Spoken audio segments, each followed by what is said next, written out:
La Grèce, la Chine et Janet Yellen qui garde le cap malgré ses incertitudes sur la croissance mondiale et la croissance américaine. La patronne de la Banque centrale américaine, la Fed, semble toujours décidée à relever ses taux cette année. Et oui, dans un discours hier, Janet Yellen a redit qu'au vu de l'amélioration continue du marché de l'emploi aux États-Unis et de l'économie mondiale en général, eh bien, elle envisage toujours une hausse des taux d'ici la fin de l'année. La patronne de la Fed, clairement optimiste. Écoutez là-dessus l'analyse de Grégory Volokhin, le président de Mescart Financial Services à New York.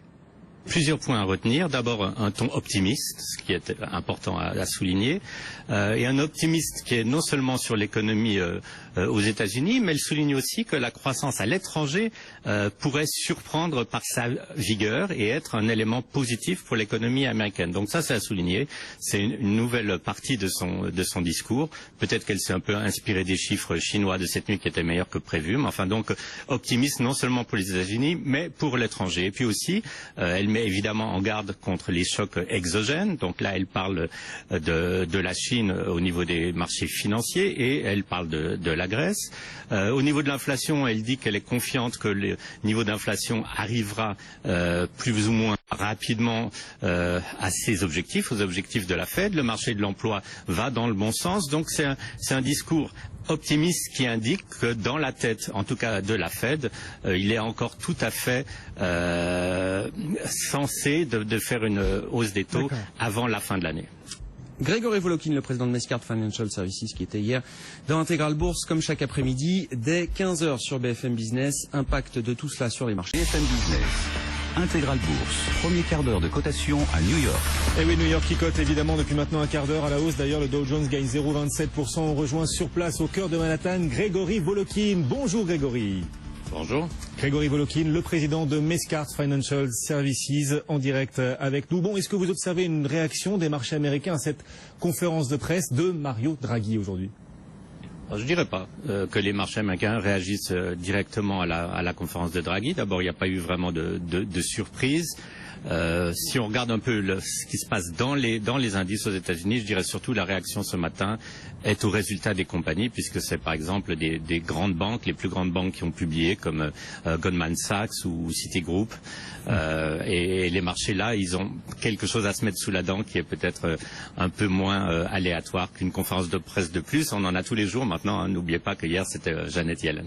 Ouais, Janet Yellen hier soir en effet devant la Chambre des représentants, qui doit s'exprimer à nouveau tout à l'heure devant le Sénat américain. On va en reparler dans un instant, Grégory, mais vous nous le dites, ce sont les publications des entreprises qui vraiment occupent l'esprit des investisseurs plus que la conférence de presse de Mario Draghi. Alors on va plonger au cœur de ces publications aujourd'hui. Beaucoup de banques, et pas des moindres, Goldman Sachs qui a annoncé ses résultats, pas franchement merveilleux.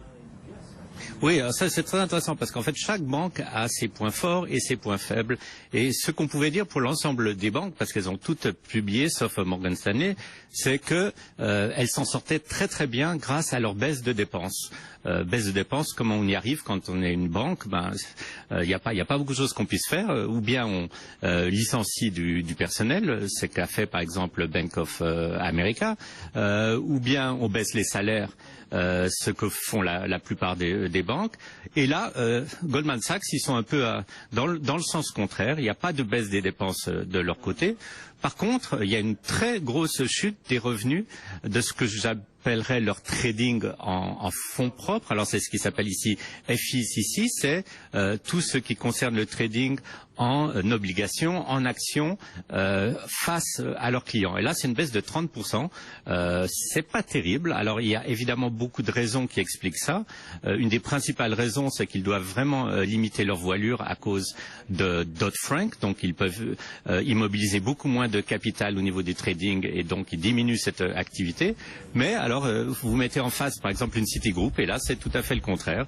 Et on voit un peu en cette saison de résultats les gagnants et les perdants.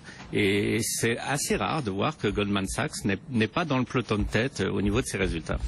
Et comme quoi tout change même au niveau bancaire américain. Goldman Sachs donc plutôt sanctionné par les marchés américains, alors que Citigroup est davantage apprécié après sa publication. Alors il y a les banques qui publient et puis il y a aussi toujours ce secteur technologique qu'on suit d'extrêmement près parce que c'est de là que viennent les principales ruptures économiques aujourd'hui, les ruptures les plus rapides, les plus brutales. Et c'est Intel qui a publié hier soir. Comment le marché américain réagit-il aujourd'hui, Grégory? Alors Intel, ce qui était intéressant d'abord, c'est que c'est un peu la vieille technologie, si on veut, et c'était une action qui avait été très sanctionnée depuis le début de l'année, qui était pratiquement en baisse de 20%. Donc, puisque leurs résultats n'ont pas déçu, il y a un petit rebond. En tout cas, il y a quelques minutes, il y avait un petit rebond sur le titre. Mais si on regarde un peu la guidance que Intel donne sur l'année, elle est à la fois optimiste, puisqu'il pense une croissance des revenus de 13%, mais surtout elle n'est pas très réaliste, puisque en fait sur les 2 prochains trimestres, c'est historiquement leurs trimestres les plus faibles. Donc il y a un point d'interrogation, je dirais, sur ce secteur de la technologie traditionnelle, un peu l'ancienne technologie, les Intel, les Microsoft, quand on voit d'autres compagnies, au contraire, s'envoler en bourse. Alors il suffit de parler d'un Facebook ou par exemple aujourd'hui l'exemple qu'on a sous les yeux, c'est Netflix qui a publié hier après la clôture. Alors il y a ces publications évidemment qu'on suit très près aux États-Unis et puis toujours ce contexte macroéconomique. Grégory, Janet Yellen va s'exprimer tout à l'heure à nouveau devant le Sénat américain. Hier, elle a encore un peu plus ouvert la porte à une hausse de taux avant la fin de l'année. Pour vous, c'est acté là, il y aura une hausse de taux en septembre ou plus tard au mois de décembre. C'est bien intégré également par les marchés qui sont prêts à subir le contre-coup? Écoutez, ce que je pense n'est pas si important. Ce qui est important en fait, c'est que les marchés ne pensent pas ce que pense Janet Yellen.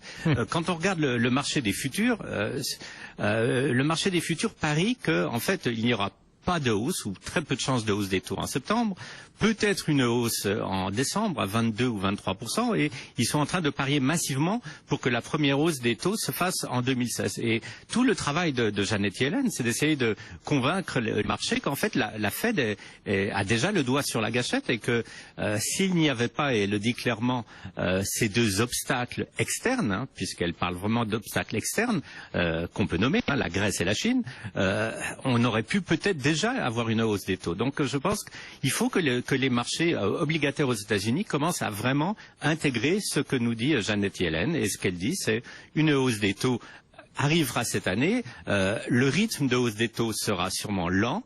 Il sera vraiment à la lecture des statistiques économiques, mais je ne vois pas une raison actuelle pour la Fed de repousser trop loin dans le temps et surtout dans une année électorale, l'année prochaine aux États-Unis, une hausse des taux qui, pour une économie américaine en bonne santé, ne pose actuellement pas de problème. Justement, cette bonne santé de l'économie américaine, Grégory, elle se confirme à travers les indicateurs publiés aujourd'hui. On a eu notamment tout à l'heure les inscriptions hebdomadaires au chômage. On a des bonnes nouvelles sur ce front?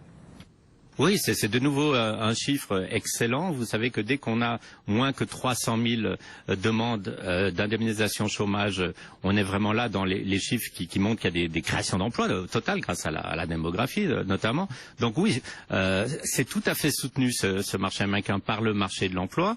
Ce qu'on commence à voir, c'est qu'il y a de la pression à la hausse sur les salaires, mais dans quelques secteurs seulement de l'économie, dont justement le secteur de la technologie. Il commence même à avoir de nouveau de la pression à la hausse dans les secteurs financiers, dans les secteurs médicaux, donc dans des secteurs, je dirais, à haute valeur ajoutée ou qualifiés. Là, les salaires augmentent. Alors il faut que les salaires des classes moyennes, si on peut dire, augmentent aussi pour que ça commence à se refléter plus au niveau de la consommation. Mais vraiment, on peut dire que ce que parie la Fed actuellement, et je pense que c'est pas un mauvais pari, c'est que maintenant que le chômage a été pratiquement résorbé, on est pratiquement en plein emploi, ça va être le moment où les salaires vont commencer à partir à la hausse. Bon, c'est l'espoir, et c'est à partir de cette hausse des salaires que la Fed pourrait encore davantage relever ses taux d'intérêt. Ça pourrait être un déclencheur important. On ne craint pas aux États-Unis, Grégory, les effets par ricochet de l'accord sur l'Iran, cette levée de l'embargo iranien qui risque de faire baisser un peu plus les cours du pétrole. On sait que la baisse des cours a eu un impact sur le secteur pétrolier et sur justement l'emploi dans certaines régions aux États-Unis. Est-ce qu'on ne craint pas un deuxième coup là avec cette baisse des cours à venir due à la levée de l'embargo? Je dirais que c'est un peu trop tôt pour parler de ça, parce qu'en fait, quand on voit à quel point depuis 2 ans la production iranienne a baissé, surtout les exportations. Vous savez qu'en 2 ans, les Iraniens exportaient en moyenne 1,2 million de moins de barils par jour.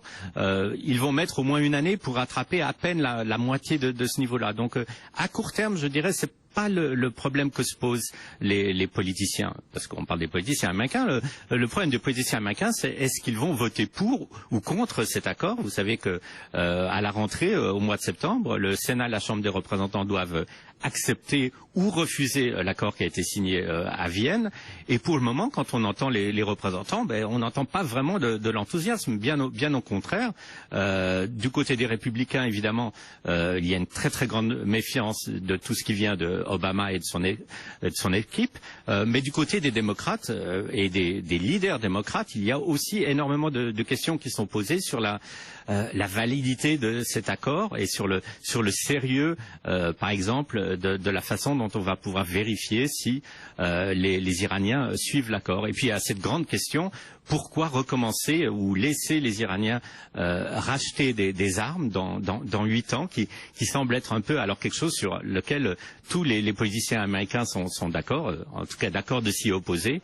Donc ce que je dirais, c'est qu'il faut vraiment que d'abord, avant qu'on parle du marché du pétrole, cet accord iranien et américain passe les instances politiques. Il y a grande chance que ça passe parce qu'il faudrait qu'il y ait 2 tiers qui s'y opposent pour que le veto du président soit annulé, mais on n'y est pas encore et peut-être que là on pourrait avoir une surprise à la rentrée. Grégory Volokin en direct avec nous depuis Mescart Financial Services. Merci beaucoup Grégory, avec nous chaque jour au cœur d'Intégral Bourse, les marchés américains qui progressent, plus 0,2% sur le Dow Jones en ce milieu d'après-midi, début de journée. BFM Business, Intégral Bourse, replay. On vous propose de réécouter Grégory Volokin, le président de Mescart Financial Services, qui était en direct avec nous tout à l'heure au cœur de Manhattan, au cœur de Wall Street et qui suit pour nous cette séance américaine. Grégory Volokin. Évidemment, Janet Yellen est attendue à nouveau ce soir devant le Sénat américain, attendue comme le lait sur le feu. Et puis les marchés américains qui peut-être aussi réagissent aux propos à la conférence de presse de Mario Draghi. C'est en tout cas la question qu'on a posée à Grégory Volokin. Comment les marchés américains réagissent-ils? Voici sa réponse. Je ne dirais pas que les marchés américains réagissent directement à la conférence de Draghi. D'abord, il n'y a pas eu vraiment de surprise. Si on regarde un peu ce qui se passe dans les indices aux États-Unis, je dirais surtout la réaction ce matin est au résultat des compagnies, puisque c'est par exemple des grandes banques, les plus grandes banques qui ont publié, comme Goldman Sachs ou Citigroup. Et les marchés là, ils ont quelque chose à se mettre sous la dent qui est peut-être un peu moins aléatoire qu'une conférence de presse de plus. On en a tous les jours maintenant. N'oubliez pas que hier c'était Janet Yellen. Ouais, Janet Yellen hier soir en effet devant la Chambre des représentants, qui doit s'exprimer à nouveau tout à l'heure devant le Sénat américain. On va en reparler dans un instant Grégory, mais vous nous le dites, ce sont les publications des entreprises qui vraiment occupent l'esprit des investisseurs plus que la conférence de presse de Mario Draghi. Alors on va plonger au cœur de ces publications aujourd'hui. Beaucoup de banques et pas des moindres. Goldman Sachs qui a annoncé ses résultats, pas franchement merveilleux. Oui, ça c'est très intéressant parce qu'en fait chaque banque a ses points forts et ses points faibles. Et ce qu'on pouvait dire pour l'ensemble des banques, parce qu'elles ont toutes publié, sauf Morgan Stanley, c'est que elles s'en sortaient très très bien grâce à leur baisse de dépenses. Baisse de dépenses, comment on y arrive quand on est une banque? Il n'y a pas beaucoup de choses qu'on puisse faire. Ou bien on licencie du personnel, c'est qu'a fait par exemple Bank of America, ou bien on baisse les salaires. Ce que font la plupart des banques. Et là, Goldman Sachs, ils sont un peu dans le sens contraire. Il n'y a pas de baisse des dépenses de leur côté. Par contre, il y a une très grosse chute des revenus de ce que j'appellerais leur trading en fonds propres. Alors c'est ce qui s'appelle ici FICC, c'est tout ce qui concerne le trading en obligations, en actions face à leurs clients. Et là, c'est une baisse de 30%. C'est pas terrible. Alors, il y a évidemment beaucoup de raisons qui expliquent ça. Une des principales raisons, c'est qu'ils doivent vraiment limiter leur voilure à cause de Dodd-Frank. Donc, ils peuvent immobiliser beaucoup moins de capital au niveau du trading et donc ils diminuent cette activité. Mais alors, vous mettez en face, par exemple, une Citigroup et là, c'est tout à fait le contraire. Et on voit un peu en cette saison de résultats les gagnants et les perdants. Et c'est assez rare de voir que Goldman Sachs n'est pas dans le peloton de tête au niveau de ses résultats. Ouais, comme quoi tout change même au niveau bancaire américain. Goldman Sachs donc plutôt sanctionné par les marchés américains, alors que Citigroup est davantage apprécié après sa publication. Alors il y a les banques qui publient et puis il y a aussi toujours ce secteur technologique qu'on suit d'extrêmement près parce que c'est de là que viennent les principales ruptures économiques aujourd'hui, les ruptures les plus rapides, les plus brutales. Et c'est Intel qui a publié hier soir. Comment le marché américain réagit-il aujourd'hui, Grégory?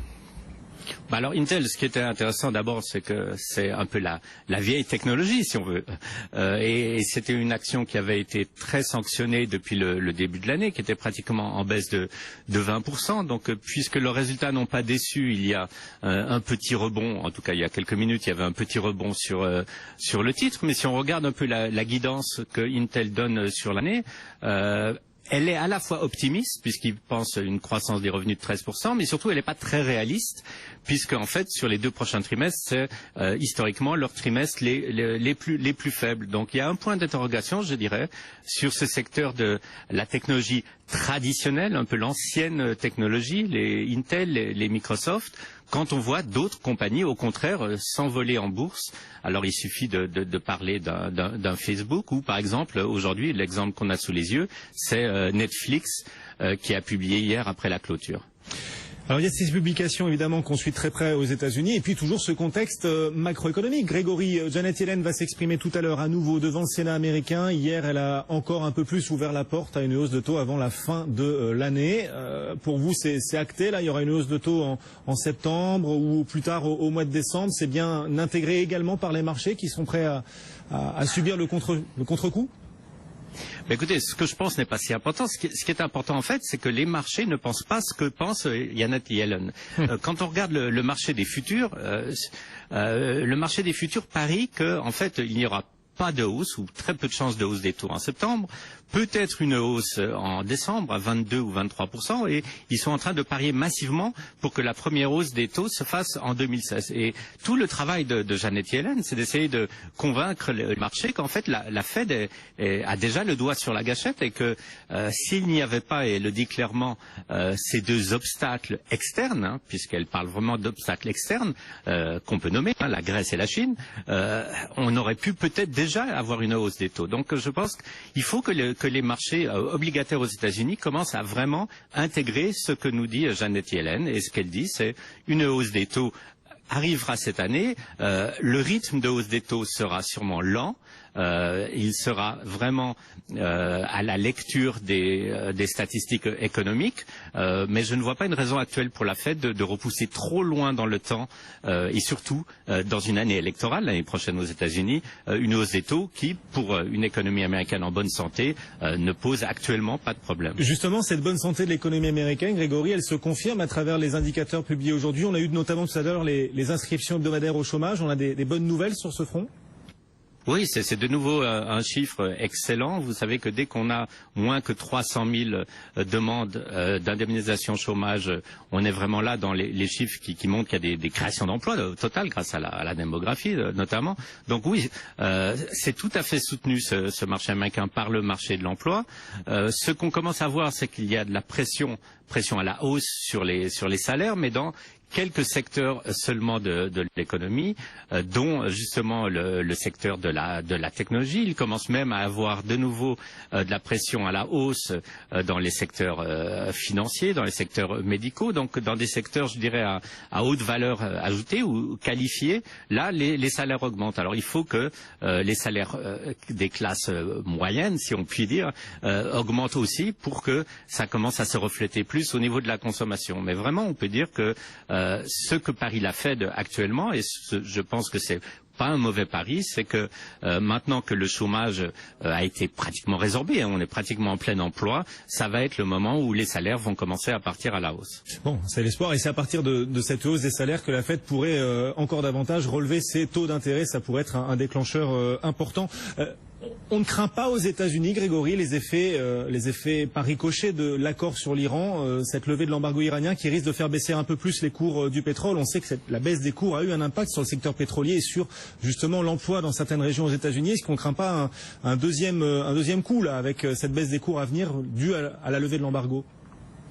Je dirais que c'est un peu trop tôt pour parler de ça, parce qu'en fait, quand on voit à quel point depuis 2 ans la production iranienne a baissé, surtout les exportations. Vous savez qu'en 2 ans, les Iraniens exportaient en moyenne 1,2 million de moins de barils par jour.